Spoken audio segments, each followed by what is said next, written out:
What in the 20s is going In the on? 20s, Think about yeah. the 20s. What baby. Plenty. What in the 20s is I going am on? here for my 20s, baby. This is the 20s.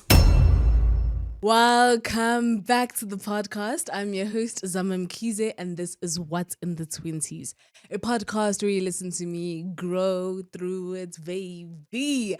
On this episode, we're going to speak about being the tryhard. Oh, be the tryhard. Be the tryhard. You know what I'm thinking about? When I hear like the whole tryhard thing, right? When I was young, and I think we've all experienced this, right? We always call the kid who is getting attention from the teacher, the teacher's pet, right? The kid who the teacher sends to go to the other classes, who the teacher sends to do their errands, the teacher sends to just like be the star of the class captain, always to write the names of the people who's talking on the board type of situation. It's like, oh, you're a teacher's pet. And I used to be called a teacher's pet a lot. I don't know. Teachers just liked me. I don't feel like it was something I was forcing or pushing and stuff. I wasn't a naughty kid. I wasn't like a brazy, type of situation. And yeah, I just was always the one. Not always. Okay, a lot of the time. Most of the times, I was the child the teacher kind of trusted in, and because of that, people hated me. I wasn't the most favorite person in the class, but that's okay. Well, not all the time. Like sometimes, I kind of learned to have that balance, right? To be able to just not be the snitch, you can't always be saying, it was this person, it was that person, whatever it is. But like just being able to be on good terms with everybody. But anyways, I digress, right? But you get these terms of teachers' pets. I remember in grade 11, right?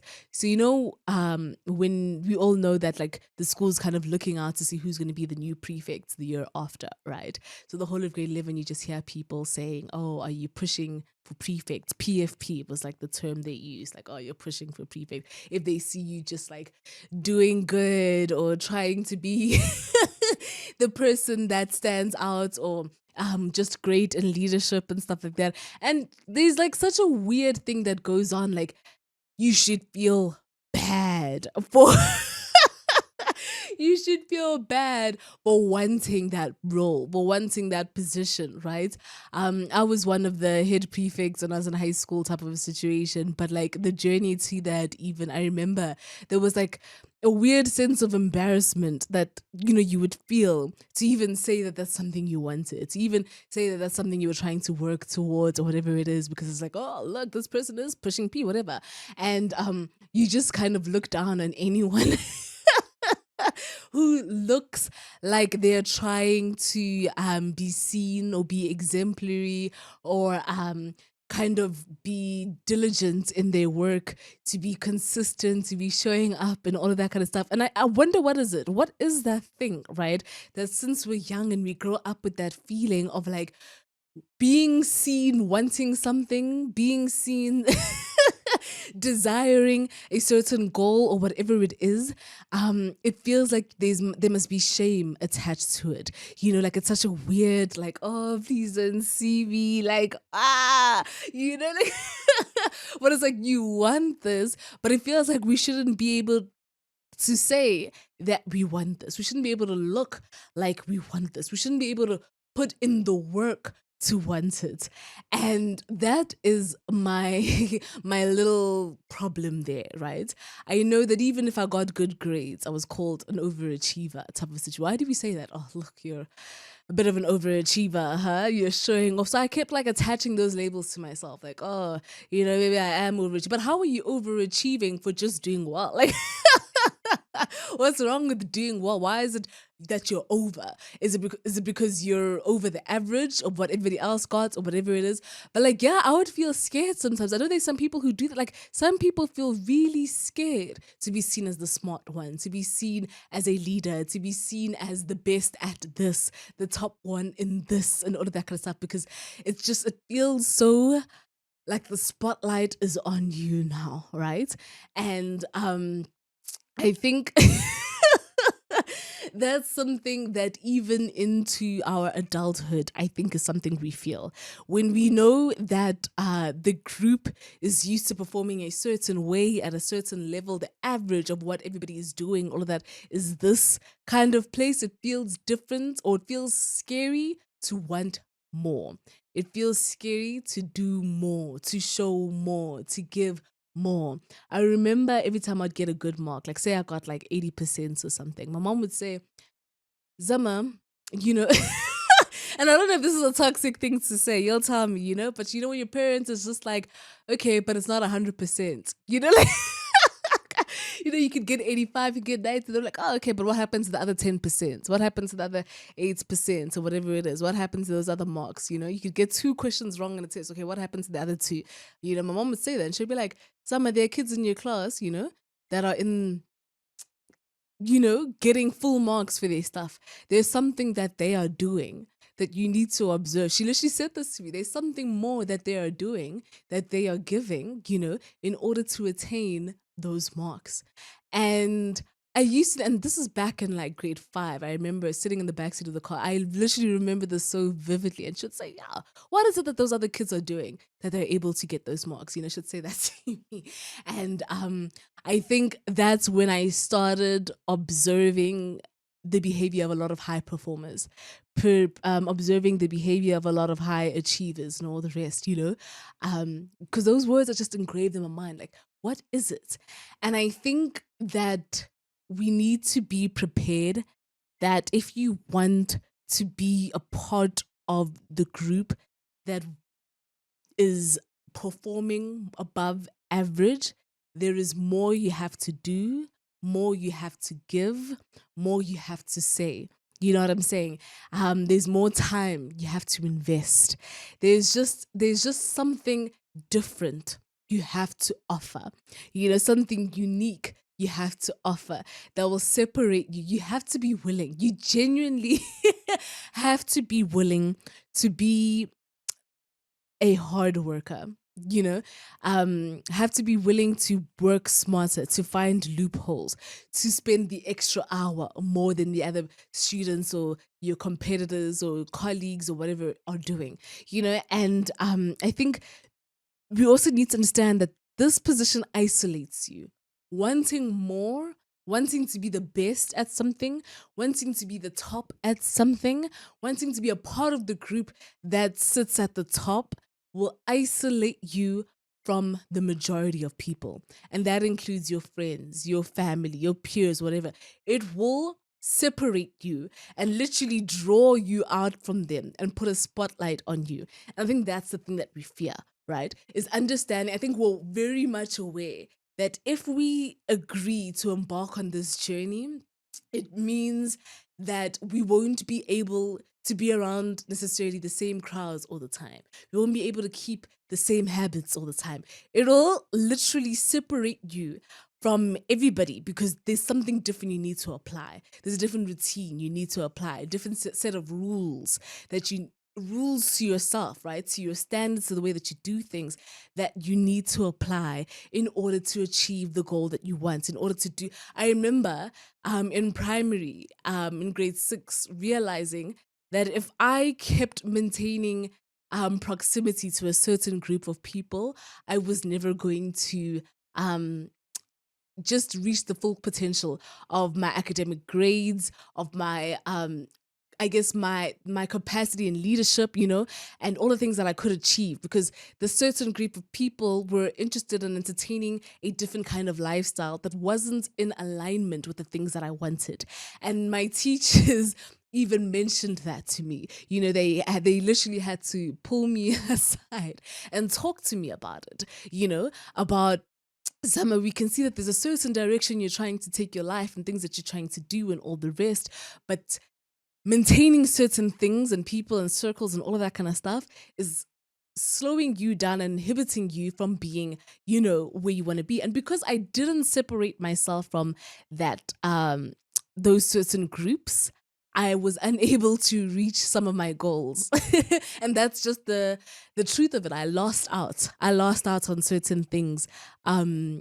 in primary type of a situation, because I kind of just felt like, no, like I wouldn't leave these people. I wouldn't, you know what I'm saying? Like, it just sometimes it feels like, why would I separate from this group? I'm having so much fun. And you don't realize that it's that very thing that and I didn't want to be seen. I mean, I was that girl in primary. I felt like I needed to roll my blazer, the sleeves of my blazer up. I used to get in trouble all the time. Teachers shouting at me all the time, like, why are you doing that? You know, like, stop doing that. I wanted to feel cool. I wanted to feel included and all the rest. Oh my days, and chewing gum and this and this and this. Like, I was just ah. And in high school, I understood a switch needed to happen, you know, because I wasn't who I knew I really was. I wasn't being my authentic self. I wasn't getting closer to the things that I wanted to do and be and all the rest, because I knew my potential. You know what I'm saying? But for some reason, it just felt more important to be accepted and be a part of a community than it was for me to say that I was a top achiever, that I was performing at my highest level and all the rest. And now I want to speak about, like, you know, when you're in your 20s and stuff like that, that those things could still be going on, you know, where you don't want to be seen as a try hard. You don't want to be seen as like someone that's doing too much. You know, there are people who say, I don't understand this, but like there are people who will say that seeing your friend post on social media, like attempting to be an influencer, is so cringe and embarrassing. And I find that so bizarre. Like, what? You know, why would you find it cringe and embarrassing that your friend is trying to pursue something, that your friend is trying hard to be something and do something? Support them, you know, like be the one taking the videos and the angles, showing them ideas, different ways that they can edit and do things. Like, why aren't you excited that this is something they want to do? But instead we want to be like, oh, like, look at that, like, oh, that's weird, that's so like, what? And I really hate how discouraging we can be, you know, even to our friends, even to the people we're closest to and stuff like that we can make it seem like it's so uncool to want something. It's so uncool to be great at something. It's so uncool to set off and venture into being like one of the top people in something. Why is that so embarrassing?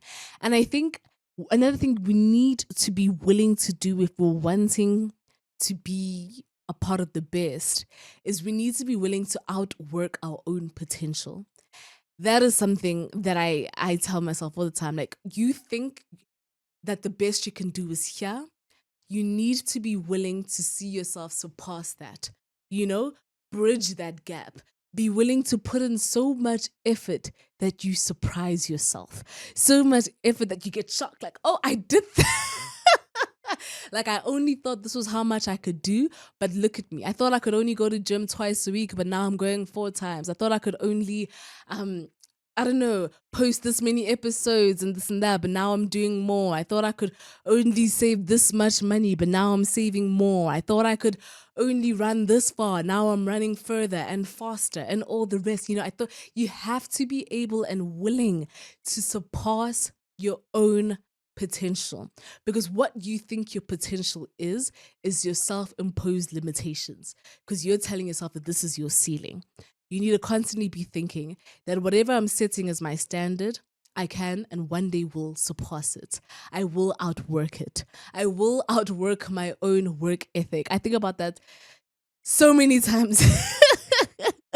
Is I want to be so dedicated and so driven and so focused on my goals, on the things that I want, that my work ethic continues to surprise me. Just how disciplined I can be, just how consistent I can be, just how focused I could keep showing up, you know, just how committed I can be. You know what I'm saying? I want to feel like almost invincible and unstoppable, that very little can take me back.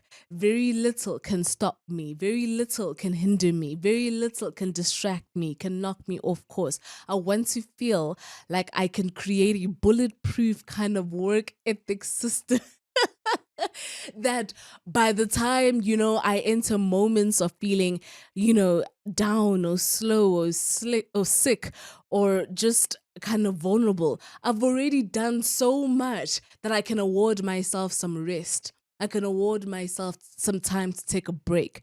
But that's another conversation because rest and taking a break is not something we should consider as a privilege, or you know what I'm saying? You have a right to experience those things. You don't have to feel like you need to earn it. And that's, something in my mind that I struggle with. And we will talk about it in another episode. But I feel like I need to earn my downtime, earn my rest, earn my chilling, like cooling down period. But yeah, we'll get into that another time. But anyways, just this idea that whatever you think will be your limit, whatever you think will be you need to be willing to go past that.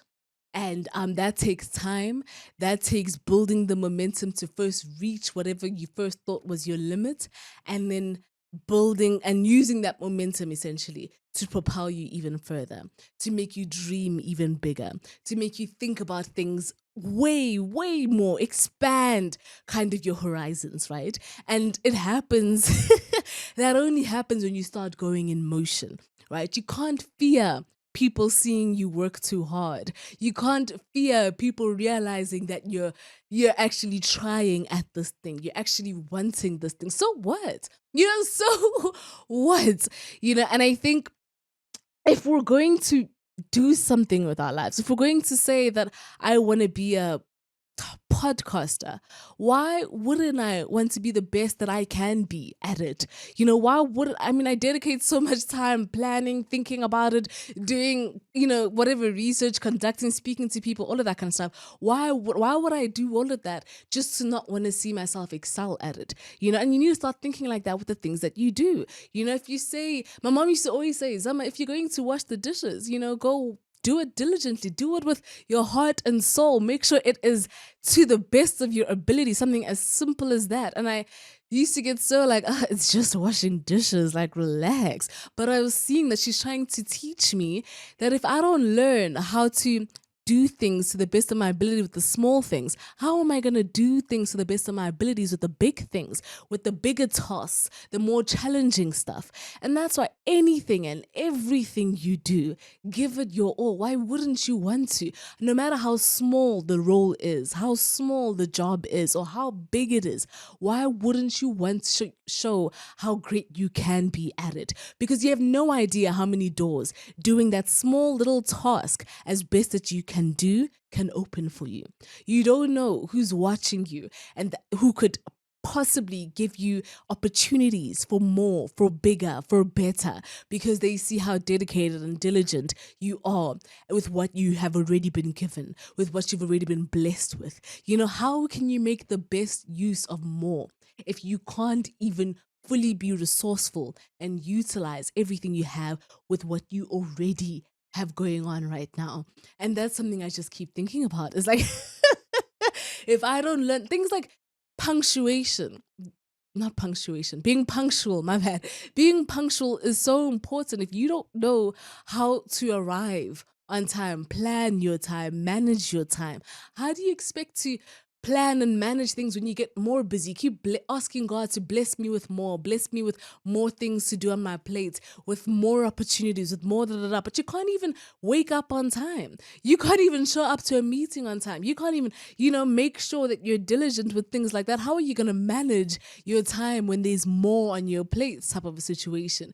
And I think it's things like that, like learning how to be meticulous about certain stuff, that makes all the difference. Learning how to be 1% better day by day, little by little, with the things that you do, it compounds, it adds up until all of a sudden you are the best at the small task that you're doing. You are the best at this big task that you're doing because you're constantly refining. It is a skill to learn how to refine at the things that you're doing, how to be able to see loopholes and find solutions to those little problems, how to be able to tweak, how to be able to adapt, how to be able to pivot, how to be able to think through things, think through challenges. Sometimes a challenge can arise right in that moment and you don't have a plan B because you didn't come prepared.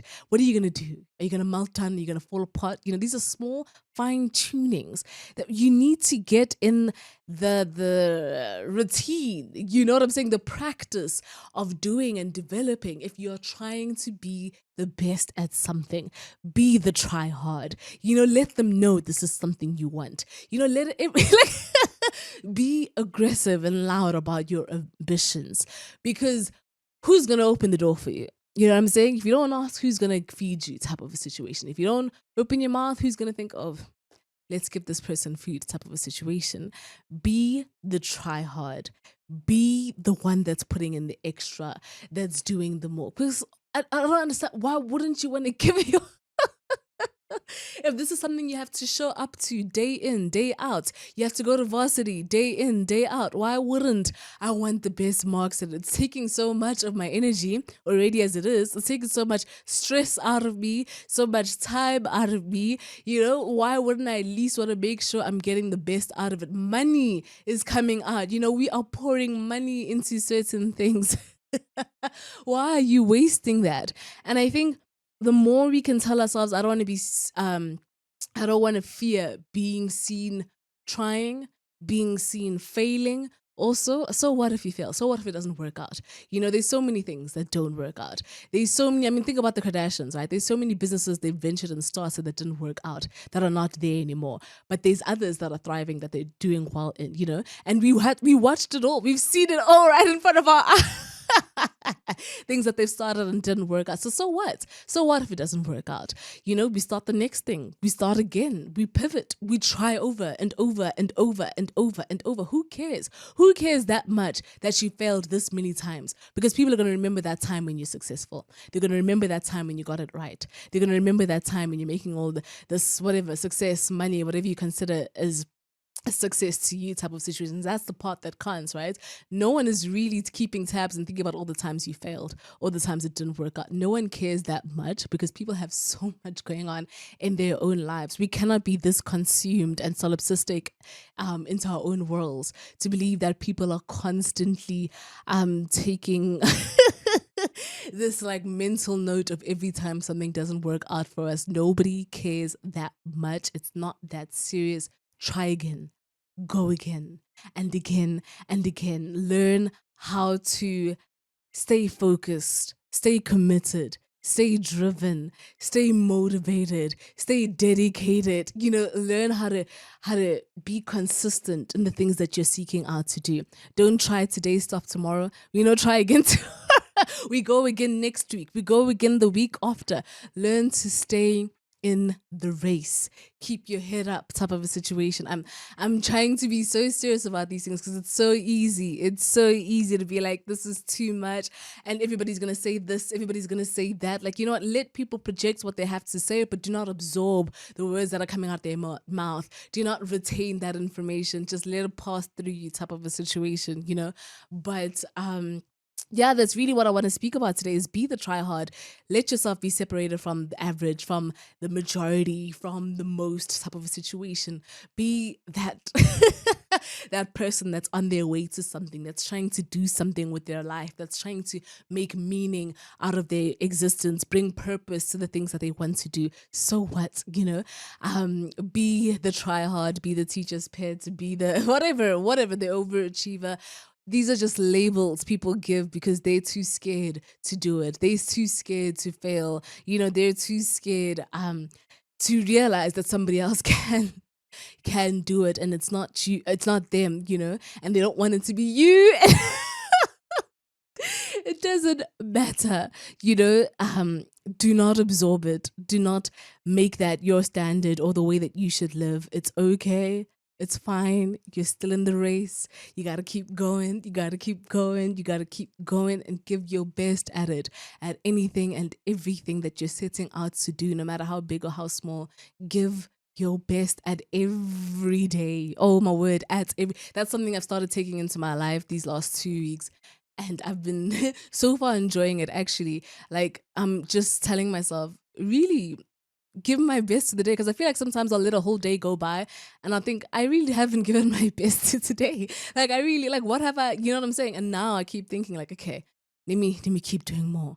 Let me keep trying more. Let me surprise myself. Let me enjoy myself. You know what I'm saying? And it's made for such a fulfilling experience, my day-to-day experience. And yeah, that's what I wanted to say. As always, I'm sending my love. Goodbye. What in the 20s is going In the on? 20s Think about here. the The 20s. 20s, What baby. in the See 20s? plenty. What in the 20s is I am going here on? for my 20s, baby. This is the 20s.